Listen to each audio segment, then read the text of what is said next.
Anna here, and today I have a tutorial for you how to make a card with adjustable number. And this one was designed for a children aged 1 to 9, but you can make similar card with double digits from 10 to 19 and from 20 to 29. It's all up to you. You just need to use smaller numbers. I'm starting with piece of watercolor paper that is more or less of a size of the DL sized card, and I'm applying strips of colors using watercolors. Those are from Prima, but you can use any watercolors you have. You can use liquid watercolors. You can drop the mist on some not adhesive surface, and you can just apply it to the card too. It doesn't have to be watercolors like mine.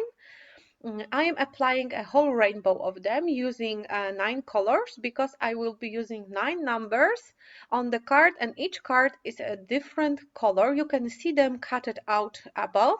So I have light pink, darker pink, orange, yellow, green, like a dark green, teal, blue, and purple, and I'm applying strips of each color to my background, and I will leave it to dry freely. I will not rush it with a heat gun because it will make the paper wave a little bit more than it would with just plain air air drying. So this is it, and it's already dry. I will use DL size base from scrapbook.com, and they recently released slimline dies matching the size of the card. So we have this beautiful patterned slim stars background, and I'm using my Spellbinders Platinum 6 machine to cut it out. And because the die is very long, you have to kind of run it twice, with one edge and with second edge standing out. But I later discovered that if you will switch the plates from Spellbinders to the plates from Sizzix that has different ending, like very straight cutted. This one has this kind of curved ending, and so if you switch your cutting plates to the ones from from Sizzix, you can cut this die with one roll through the die cutting machine. So it's like a trick that I use, and this magic mat from scrapbook.com will also kind of run with it, and as you can see, it's like a perfect sizing for DL size cards.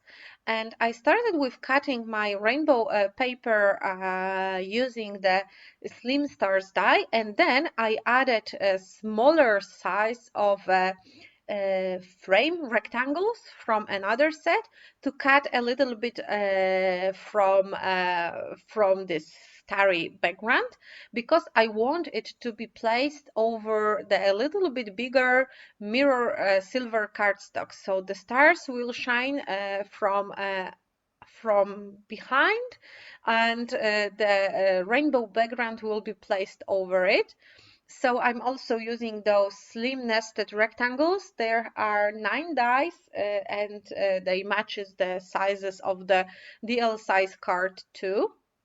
So I cut it out the first one, the biggest one that is in the size of the card, and then I use the smaller one to cut out the rectangle from my stars.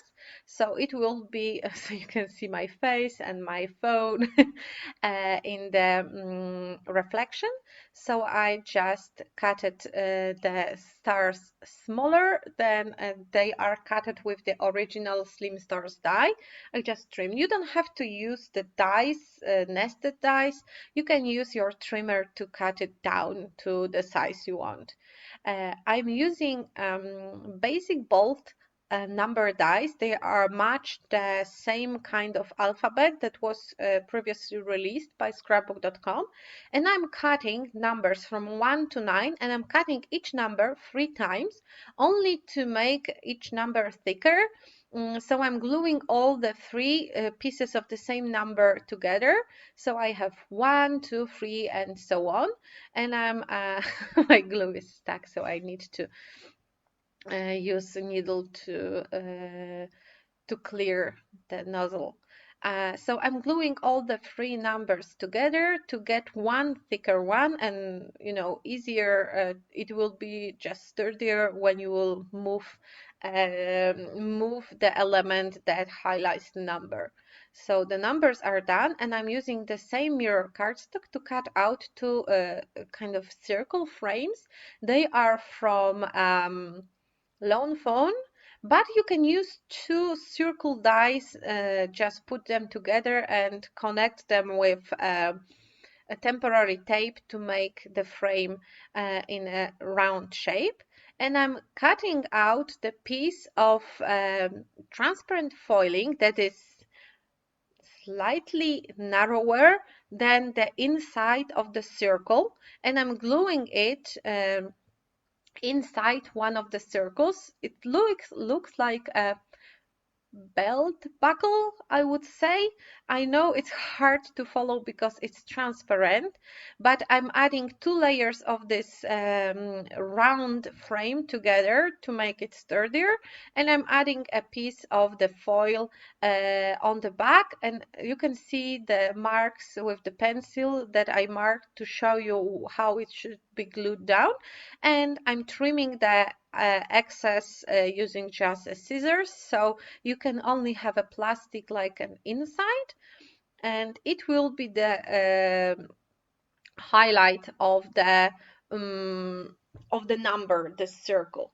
And I checked how wide my strip is and how many space I have on the left and on the right to cut the longer strip. So I put the longer strip through the loop, and you can slide it on the transparent foil. It has to be longer than the card base itself because we need to hide the endings on the back of the card. So we just measure the card and bend the edges a little bit like this.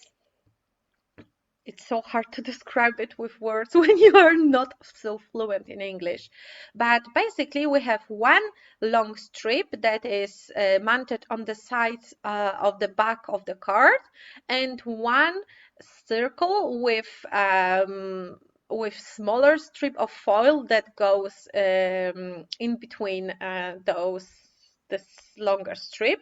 So it's like a belt buckle. I would say this is the best comparison to me, and I'm gluing it on the back so it won't be visible from the outside, and we will be able to use the whole length of the strip to glue it